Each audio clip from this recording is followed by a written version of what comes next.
So hi guys, so ayan, ito guys ay potential LPA ito. Kung papansin nyo may ikot na siya, pero medyo mabagal pa.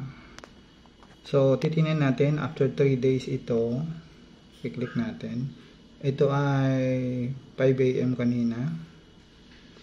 So yan, click ko yung dulo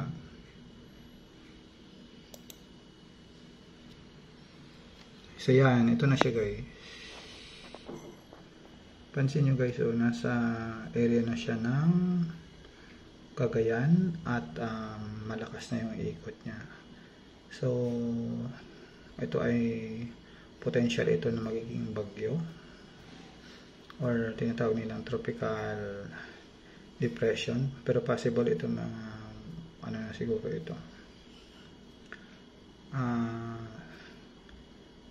TS na ito kasi medyo ano yung ikot niya, tsaka formado na rin yung ulan niya. Ang lakas ng ulan na yun, yung kulay lila, violet na yan. So yan, nakikita yung Tugigaraw.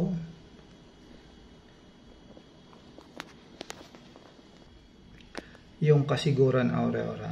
Yan. So update ko po kayo dito. Ayan. Northern Luzon na naman po ang possible. Ito guys, ang forecast nito may possibility pang bumaba ito. Pwede rin tumaas. Depende kasi medyo malayo-layo pa po ito. So yan, antabayanan nyo po ito kung saan talaga ang nito. Ang kanyang patutunguhan. Yun lang guys.